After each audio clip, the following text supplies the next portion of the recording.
Hola, soy Karine Niño. Bienvenidos a mi podcast Del Dicho al Hecho. Un espacio para todos y todas. Aquí hablamos con los que no se quedan en las palabras, sino con aquellos que toman acción. En este espacio generamos muchas ideas que apoyan a la transformación que merecemos y que solo juntos y juntas podemos lograr. Ya es momento de dejar de ser observadores pasivos. Iniciamos.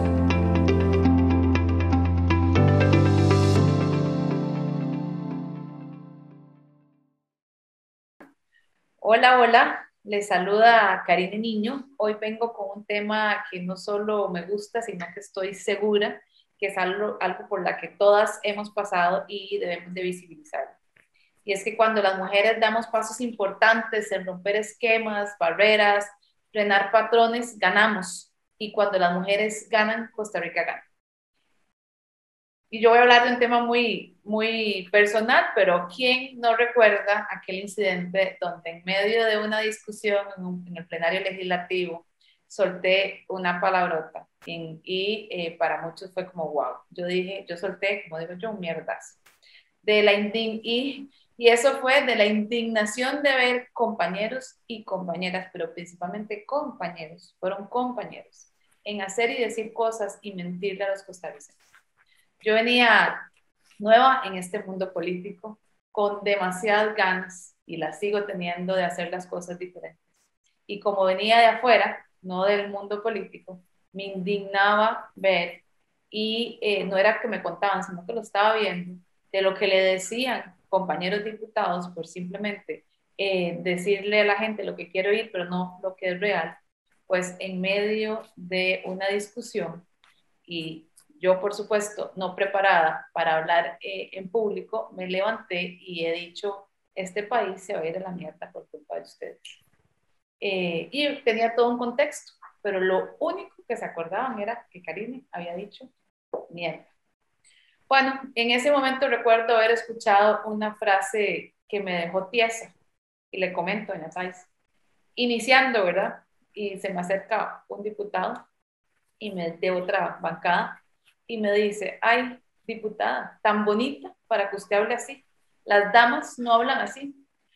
O haber estado en una entrevista, que también me pasó, y que tuviera más protagonismo mis compañeros que yo, porque no me daban el espacio para hablar, porque primero iba él siempre. A los hombres, claro. Y muchas veces, y al día de hoy me pasa, yo soy así, o sea, yo tengo que levantar la mano y decir, aquí estoy. ¿Por qué él primero y yo no? Y a veces caigo mal, pero la única forma de hacer las cosas diferentes es ser quien yo soy. Esa es tan solo una de muchísimas experiencias en donde las mujeres no pueden, no deben, mejor no digan, etcétera, etcétera, es todo lo que hemos vivido. Somos cosificadas, seguimos una serie de patrones, esquemas obsoletos y percepciones equivocadas, sobre todo en medios de comunicación. Por eso es que hoy tengo una mujer maravillosa y además experta en esta materia para hablar sobre la cosificación de las mujeres en los medios de comunicación, la destrucción de estereotipos. Y doña Thais, su currículum es impresionante. Muchas gracias. Yo leyéndolo y investigando un poco de usted, me quedé sorprendida. De verdad que qué honor de que usted hubiera aceptado tener hoy esta conversación amena, que tengo el privilegio de conocerla hoy en este momento. Así que, doña Thais, el espacio es suyo. Le pido por Muchas, favor que se presente y que iniciemos con este lindo. claro. Muchas gracias por invitarme. Para mí también es un honor pues abrir esta serie de podcast con ustedes en esta iniciativa para visibilizar cómo el patriarcado, como una institución cultural, como una ideología que cruza a todas las culturas, todos los países, todas las naciones, a mujeres y a hombres por igual, porque por eso es una ideología. Afecta la participación de las mujeres en todo sentido y a partir de ahí otro montón de sectores de la población, pero afecta a la mitad de la población, que somos las mujeres. Y yo tengo muchos años de trabajar este tema, realmente creo que tiene mucho que ver con que vengo de una familia donde fuimos Yo tuve 6 hermanos, ya uno, el mayor murió, pero yo me crié entre 6 hermanos y entonces, claro, me tocó vivir como muy de cerca, 4 mayores que yo. Cómo es esa construcción de la masculinidad y cómo se va elaborando desde muchos espacios, ¿verdad? Porque no es solo desde la casa, ese es uno, sino que es todo, los medios de comunicación también lo son. La educación, la cultura, cualquier manifestación cultural y social y política está cruzada por el patriarcado. Y entonces, pues yo siempre se me ha venido muy bien la comunicación y eso fue lo que estudié. Yo soy egresada de la Universidad de Costa Rica como periodista y como experta en estudio. Tengo una maestría en estudios de la mujer y otra maestría que no terminé, pero llegué, bueno, la tesis la dejé, la tengo ahí, de hecho, en literatura latinoamericana. Así que mi objeto de estudio siempre ha sido la palabra, la imagen, y yo siempre ando buscando a las mujeres dónde están, porque sí, una dice que raro, pero si una tiene la misma capacidad o más, tenemos todas las fortalezas, las habilidades y todo lo que además esta sociedad nos ha impuesto, toda la capacidad de cuidado que tenemos las mujeres, de cuidar a otros y a otras, y por qué se nos degrada. Yo siempre me hice esa pregunta. Y bueno, entonces eso me llevó a hacer lo que he hecho. He trabajado en temas de género, siempre, desde mis compañeras de universidad lo recuerdan. Y formé parte de la primera agencia internacional de noticias de mujeres periodistas que hubo en los años 80, una iniciativa maravillosa. Tuvimos una agencia a nivel global. Todavía la agencia queda, pero digamos, muy reducida en tamaño. Funcionaba como una agencia internacional de noticias. Eso me permitió conocer y participar de todo el movimiento feminista de los años 90 especialmente. Sí, Este, sí, por eso yo leyendo todo lo que usted me llamaba mucho la atención que durante estos 25 años ha desarrollado la profesión en el área también de comunicación estratégica, global y sí, multimedia en muchas empresas reconocidas como Grupo La Nación, sí, como Future Services. Y por otra parte, usted destaca en varios proyectos nacionales, regionales, en educación, en comunicación, en redes sociales, en mercado de productos de marca, bueno, una infinidad sí, sí. de cosas y de verdad que yo aquí duraría horas contando todo lo que usted ha hecho y justamente uno tiene que buscar los espacios para visibilizarnos entre nosotras. Y yo quería preguntarle a usted, doña Thais, ¿cómo hacer para visibilizarnos, cómo hacer para visibilizar a las mujeres? Bueno, la primera, y se la indico de una vez. Nosotras somos una. No te refieras a vos misma como uno, sino una. Uh -huh. El lenguaje español tiene género y tenemos que usarlo. A pesar de todo lo que digan del lenguaje inclusivo, que es más allá del lenguaje no sexista, el lenguaje inclusivo lo que busca es visibilizar todo lo que está oculto, que no es solo lo femenino, sino todo lo que es diferente, ¿verdad? De personas LGTBIQ, personas con alguna discapacidad, personas de otras etnias, toda la diversidad está oculta en el lenguaje. Entonces, eso es una manera para comenzar a visibilizarnos. Y ahora que usted lo dice, pues yo trato de usarlo en la Sí, sí. medida de lo posible y justamente Es, cuando me doy cuenta que no lo utilicé, ya uno empieza a darse cuenta que no lo utiliza. Ese es un buen sí, tip. claro. Pero Eso es pero porque eso es toda una manifestación política cuando uno lo de interioriza. presencia, de yo soy mujer, yo soy una mujer, ¿Y yo soy cómo, una persona. cómo ve usted el papel de los medios de comunicación en la cosificación de las mujeres? Porque yo le puedo dar muchos ejemplos, pero ¿cómo lo ve usted? Bueno, a pesar de todo, yo si en algo he trabajado es en la cosificación de las mujeres y en la invisibilización de lo femenino a través del mass media. Yo no les conté, pero bueno, yo trabajé no solo en la agencia, pero antes de la agencia yo trabajé en Grupo Nación, trabajé 5 años. Antes de eso también trabajé muy, muy jovencita en la agencia española de noticias también. Y después en la Women's Future Service. Luego fui directora de la revista Perfil por 9 años, de la revista Perfil de Costa Rica. Todo el mundo esperaba que le hiciera un pasquín feminista, pero es que una sabe dónde tiene que ir hacer las peleas y yo eso lo tengo muy claro. La parte feminista la hago en otro espacio, pero ya que usted ha estado en tantos medios de comunicación y que ha trabajado tanto el tema de la justificación de las mujeres, ¿cómo ve usted el papel de los medios de comunicación en esa... a eso iba, a eso iba. Es que quería ponerlo en contexto porque a pesar de todo hemos avanzado y mucho, a pesar de todo. Porque yo estoy en esto desde los años 80. Cuando digo los años 80, realmente desde 1980. Eh, Así que viendo, digamos, hacia atrás, todo lo que hemos avanzado en la presencia de temas de mujeres, que estemos haciendo un podcast de este tipo, que estemos hablando de la violencia de género, que estemos hablando de las mujeres en espacios de poder, que sea una sanción social de una u otra manera, tener, digamos, paneles y cosas de esas, de solo hombres, donde no hay diversidad de género, eso es un gran avance, porque antes de eso, eso era, o sea, totalmente desdibujado, ¿verdad? Entonces, siempre, o sea, lo que pasa con las nuevas generaciones, con mujeres jóvenes como vos y como las chicas que vienen, que ya vienen además con el chip muy bien puesto en general. ¿Por qué? Porque además muchas les hemos abierto ese camino. Es que ya tenemos un piso, antes no lo teníamos. Antes teníamos un piso de derechos muy desdibujado, ¿verdad? Y cada vez hay más. Entonces eso ayuda muchísimo a que esa cosificación de las mujeres que se sigue dando y donde más se da lamentablemente es en la publicidad, este, se vaya corrigiendo de una u otra manera. O sea, en el momento en que haya una sanción social, que una sanción social es que alguien, hombre o mujer, por una actitud machista o sexista, sea señalada o sea señalado, se le llame la atención en el sentido social. Eso es un avance.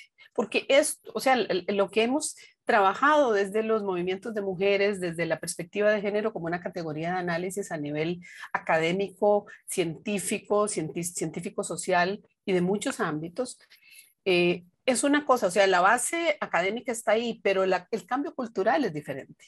Entonces, de una u otra manera, ese cambio cultural se ha venido dando. Así que es cierto, o sea, puedes encontrarte con los los... medios de comunicación tienen una gran Tiene mucha influencia. Exacto, en hacer esos cambios. Y Sí, generar esa conciencia, porque pueden tener la conciencia un ratito, pero después se les olvida y se es que eso es como todos los cambios culturales, toman su tiempo, mucho tiempo. Tengo la paciencia que se requiere para ver esos cambios. Eh, y porque de hecho esa sensibilidad de ver de ver esos cambios, esas demandas que hay en este momento son muy, muy importantes y hay que sostenerlas. Sin embargo, también los medios de comunicación están pasando por su propia crisis, el mass media en general. ¿Y por qué? Porque toda parte de los procesos de cambio es que esa manera en que se producían la comunicación, se concentraba la información, también está cambiando. Y las nuevas generaciones están cambiando. La gente muy, muy joven viene con una actitud de más abierta a la diversidad en todo sentido. Eso no significa que el machismo haya desaparecido. Eso hay que trabajar. Y lo están trabajando muchos hombres, de hecho. Pero sí lo que propicia es la integración, ¿verdad? La diversidad, son generaciones, especialmente las personas, los chicos y chicas nacidos en este siglo, son mucho más diversos, son mucho más sensibles a todos los temas de ambiente, en fin, tienen una manera de pensar totalmente diferente. Entonces, en este momento, creo que nunca se había dado, no solo lo creo, está estudiado, estamos conviviendo 6 generaciones de seres humanos en un solo planeta. Entonces, tenemos gente muy mayor centenaria, como ocurre en nuestro país, que tenemos la mayor cantidad de centenarios de todo el mundo. Tenemos gente mayor que yo me ubico en la generación baby boomer, en los idealistas, creo que se llamaban los que siguen después de mí, y de ahí para abajo hay otro montón. Entonces, estamos en una gran diversidad de comunicaciones, de audiencias. Entonces, yo creo que aunque los medios de comunicación siguen teniendo mucha injerencia, tenemos que señalar otros espacios, que es el mercadeo, el mercadeo digital y la publicidad, con los medios también, ¿verdad? Totalmente de Entonces, acuerdo, uh-huh. pero eso va de la mano con un papel en la educación nacional para que se den los cambios culturales. ¿Cuál cree usted que debería ser ese papel de la educación nacional? Bueno, la propuesta que hemos hecho desde, no la he hecho yo, la han hecho grandes maestras académicas a nivel global, la perspectiva de género como una categoría de análisis tiene que cruzar todos los currículums o la currícula educacional. Desde la temprana edad, desde lo que es toda de los 0 a 5 años, toda la educación formal, eso es fundamental, y ni hablar de las universidades. Hasta que no pongamos en términos reales, no solo educación, sino otro montón de acciones que sean a través de acciones de política pública, no vamos a entender que esa dinámica de exclusión de la mitad de la población es absolutamente perversa. Y eso se ha visto todavía más exacerbado con la pandemia, porque ahora, ¿qué nos ha dejado la pandemia en todos nuestros países en América Latina? Ser el sector del mundo donde más desempleo de mujeres hay en este momento. En un continente y en un país como el nuestro, donde hemos vuelto prácticamente a las 60 años atrás, a los niveles de pobreza, donde la mayoría de esas familias pobres están encabezadas por mujeres. Cuando digo la mayoría, es que así lo está. El nuestro es un país muy pequeño, podemos verlo, podemos contar uno por uno prácticamente. Casi el 70%, más del 60% de nuestras Sí, familias pobres están creadas por... claro. Y desde hace muchos años, porque yo lo que estoy diciendo, mire, tenemos 30, 40 años de decirlo. No, yo no lo digo, lo dice todos los estudios de Naciones Unidas, de premios Nobel como Amartya Sen. Cuando se le da educación y desarrollo a una mujer, se educa a una familia. Cuando no sucede así, cuando ese apoyo solo va a una cabeza de familia masculina. No necesariamente. Eso está totalmente también estudiado. Sin embargo, sucede ese fenómeno donde esa diferencia, eso de lo femenino, eso que te pasaba a vos, de que estás en un lugar y que no te hacen caso, ¿verdad? Que en un grupo de puros hombres no te escuchan, eso es cultural también, porque parte de esa construcción cultural que ha tomado siglos, porque ha tomado muchos siglos, por eso revertirla va a tomar tiempo también. Dice que, bueno, un poco al estilo, digamos, costarricense, calladita más bonita. O, o incluso hay pasajes bíblicos que sostienen que mandan a callar a las mujeres. Eso también hay que revisarlo porque todo el texto, toda la historia, todo lo que el producto cultural tenemos que revisarlo desde el punto de vista de la perspectiva de género porque muchísimas cosas han estado mal interpretadas y manipuladas y ocultadas sistemáticamente. Entonces, las voces de las mujeres no son escuchadas. Nosotras no tenemos voz todavía. Y por eso se cuestiona nuestra capacidad intelectual, nuestra capacidad como seres humanos en todos nuestros ámbitos. Entonces, eso que ocurre no me extraña en lo absoluto, eso ocurre muchísimo y a veces hay que golpear la mesa porque además también estamos... Ahí sí es importante tener al Estado como un papel mucho más vigilante de estos contenidos para Claro, que podamos cambiar esa perspectiva que tenemos. Porque claro. aunque como sociedad avancemos hacia una eliminación, por supuesto para mí es insuficiente porque no está claro la dirección, sobre todo porque, y voy a ser muy sincera aquí con usted en el país, muchas veces se ha utilizado el tema como escalera electoral y no necesariamente impactando como debería de impactar para cambiar esa educación en los temas que en los temas como realmente deben de Lo enfocar. meritan, Sí, claro. usted mencionaba ahorita lo del tema de las mujeres jefas de hogar, que son más del 60%, al menos en Costa Sí. Rica, pero... Perdón, y sobre ese 60% de mujeres se construye toda la productividad del país. Cuando digo toda, es toda. O sea, porque estamos haciendo el trabajo gratis, de cuido, de manutención, sin dinero, sin apoyo, viendo ver cómo sacamos a los hijos y a las hijas adelante. Y no solo a los hijos y a las hijas, sino a Raimundo y todo el mundo. Entonces, eso hay que verlo en su justa medida. Pero justamente los mismos números lo establecen, pero y Ujú. entonces si avanzamos hacia la eliminación, insuficiente, pero la eliminación de los discursos machistas y patriarcales y que haya esta inclusión y podamos tener voz, sí se mantienen los micromachismos que no los estamos visibilizando. Bueno, Yo, podría es que ese... yo le podría dar un ejemplo que hasta que no los Dale. empecé a vivir y los porque uno escucha la parte teórica, ¿verdad? Toda la parte de entender qué son, Claro. pero hasta que uno no las empieza a vivir, A padecer. exacto, entonces uno no empieza a poderlo transmitir con una realidad y sobre Claro. todo un espacio en el que yo hoy tengo, que es un espacio de poder, pero lo veo Sí. Y constantemente. no ¿Usted es... podría explicar un Sí. poco qué son y cómo luchar contra ellos? Los micromachismos. Bueno, los micromachismos son esos pequeños gestos cotidianos donde, que digamos, las mujeres los hemos aprendido a identificar realmente recientemente, yo diría que los últimos 20 años, por práctica, o sea, por toda esta dinámica de lucha de los derechos de las mujeres, porque así es como en esas pequeñas acciones es como se construye la cotidianidad. Y son, por ejemplo, un micromachismo típico, lo que señalabas vos de que estamos en un grupo de discusión y pedís la palabra y no te la dan, se la dan primero un hombre. O vos das una idea, eso es otro típico, das una idea, una super idea para cualquier gestión en una empresa, en un espacio de cualquier tipo. No te dan pelota, pero esa misma idea, así tal cual, calcada, la dice un hombre y a ese sí le dan, a ese sí, esa sí la toman en serio, siendo la de una. Eso ocurre muchísimo. A mí Eh, me dice eso y a mí me llega así al corazón.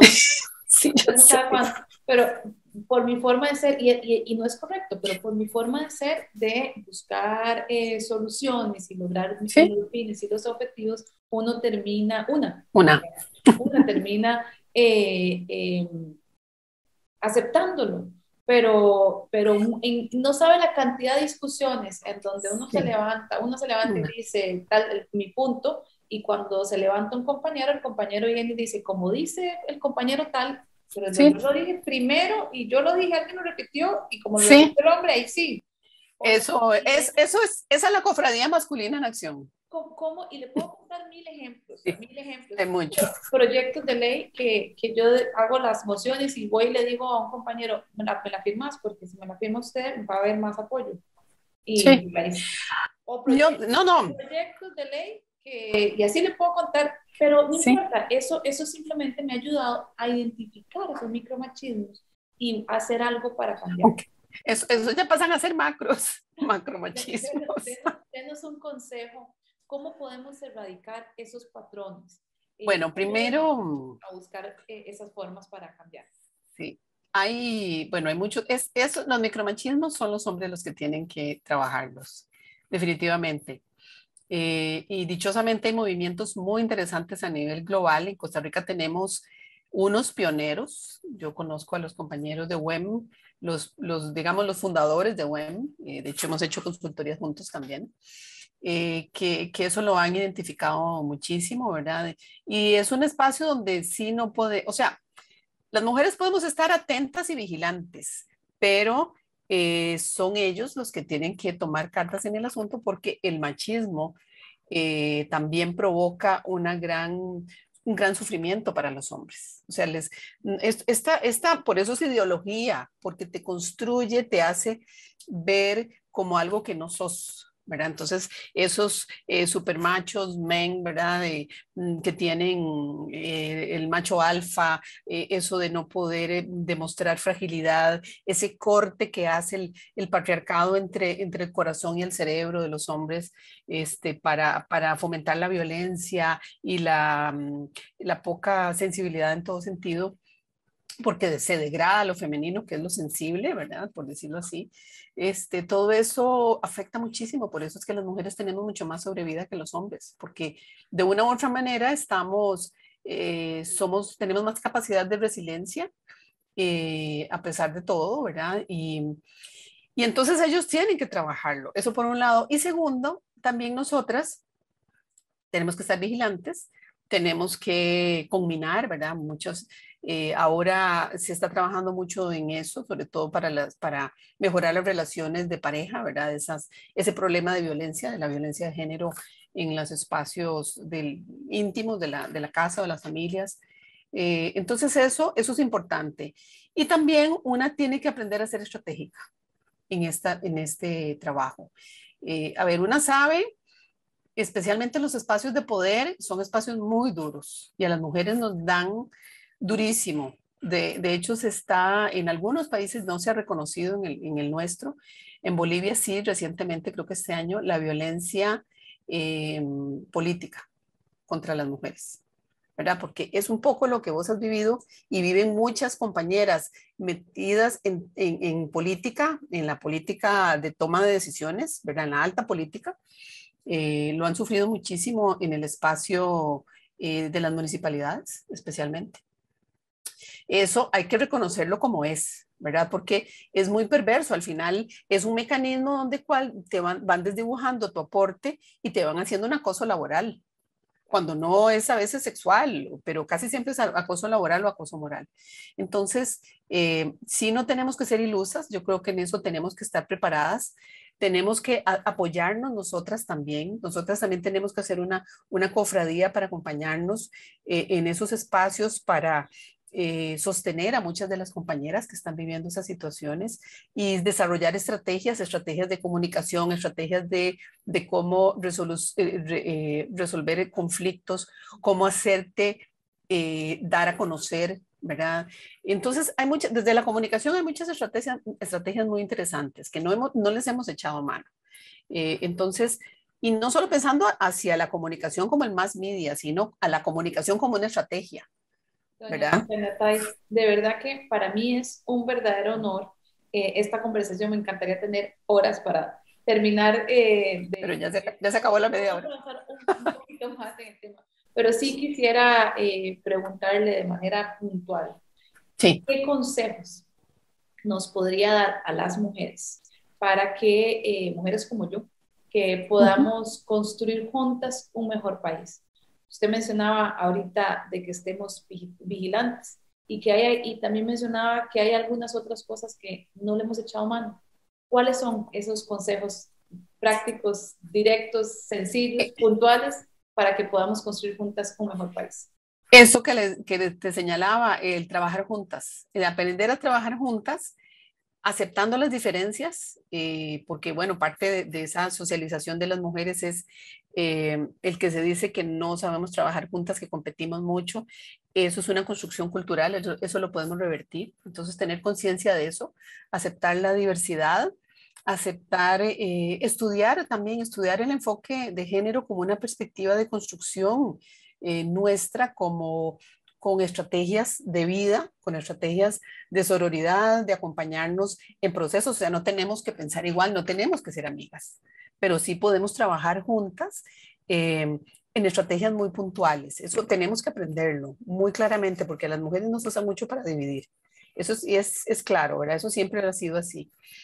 Eh, Estudiar, ¿verdad? Estudiar, acercarnos con una mente abierta, sin prejuicios, porque eso sí pasa mucho en el país, que a veces estamos perdiendo la capacidad de escucha y caemos mucho en lo que se llama la cultura de la cancelación, ¿verdad? De que si no pensás como yo, entonces estás contra mí prácticamente. Entonces hay que tener conciencia de ese tipo de cosas. Eh, Ayudarnos, bueno, también otro de las grandes digamos, errores que una se encuentra mucho, lo oigo a cada rato, y eso es creer que porque sos mujer tenés sensibilidad y conocimiento de género, y no es así. Eso es un error garrafal.